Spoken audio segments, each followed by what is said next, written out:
नमस्कार, मैं राकेश नायक अपराध समाचार चैनल में आप सबका स्वागत करता हूं। और सबसे पहले आज विश्व अभिभावक दिवस की बहुत सारी शुभकामनाएं आप सबको देता हूं।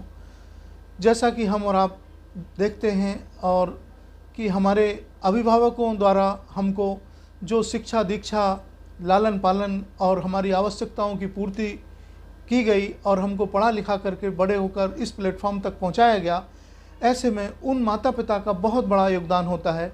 और जब हम स्वयं अभिभावक बनते हैं तब हमें उन मूल्यों के बारे में ज्ञान होता है कि हमारे माता पिता ने किस तरह अपने छोटी छोटी चीज़ों में कटौती करके हमको पालने में, पोसने में, पढ़ाने में, लिखाने में अपना सर्वस्व निछावर कर दिया। और जब भी हम लोग खुश होते हैं वो अपना कुछ देकर हमको खुश करते हैं। ऐसे ही हमें अपना भावनाएं रखनी होंगी और अपने बच्चों के लिए, अपने बच्चों के साथ हमें उनके दोस्त बनकर उनकी भावनाओं की कद्र करते हुए उनको एक अच्छा इंसान बनाने की दिशा में प्रयासरत होना चाहिए।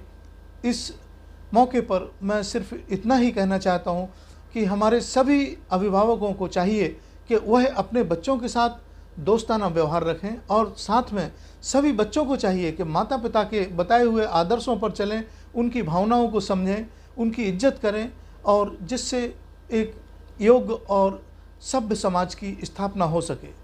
यहाँ एक और बात की ओर इशारा करना चाहता हूँ। कोरोना महामारी के इस भीषण संकट के दौरान जहाँ एक और डॉक्टर्स हमारे लिए देवदूत बनकर काम कर रहे हैं और लाखों और करोड़ों लोगों की ज़िंदगी बचा रहे हैं, वहीं कुछ खबरें ऐसी भी मिल रही हैं। आज कर्नाटक और असम दो जगह से ऐसी खबरें मिली हैं कि जिसमें किसी पेशेंट के मर जाने के बाद उन डॉक्टरों की पिटाई बहुत तेज़ी से की जा रही है और उनको इस तरीके से मारा जा रहा है जैसे उन्होंने कोई बहुत बड़ा गुनाह किया। डॉक्टर्स का भी कहना है कि हमारे बस में इलाज करना है, मरीज का जिंदा रहना या ना रहना ये तो भगवान के हाथ पर निर्भर करता है। ऐसे में उन डॉक्टर्स की क्या गलती है? साथियों, जहां एक और हमारे बॉर्डर पर सैनिक खड़े हैं, दिन रात खड़े होकर देश की सुरक्षा में अपना सर्वस्व निछावर करते हैं, अपनी जान की बाजी लगाकर, उसी तरह दूसरी तरफ इस महामारी से लड़ते हुए कितने डॉक्टर्स ने अपनी जान न्यौछावर कर दी। क्या वो इस सम्मान के पात्र नहीं है? क्या वो देश के लिए लड़ नहीं रहे हैं? क्या समाज को बचाने की कोशिश नहीं कर रहे हैं? ज़रूर, अवश्य कर रहे हैं। ऐसे में हमें चाहिए कि हम उन सब लोगों की इज्जत करें, उनका सम्मान करें, उनके परिवारों का भी ख्याल करें। हमें इस तरह से ऐसे समाज में नहीं हमें काम करना चाहिए जिससे एक गलत मैसेज समाज के लिए जाए। यहाँ कुछ और खबरों के माध्यम से इस तरफ भी कोरोना-19 के प्रोटोकॉल का जो घोर उल्लंघन किया जा रहा है, ये हमारे लिए खतरनाक और चिंता की बड़ा विषय है।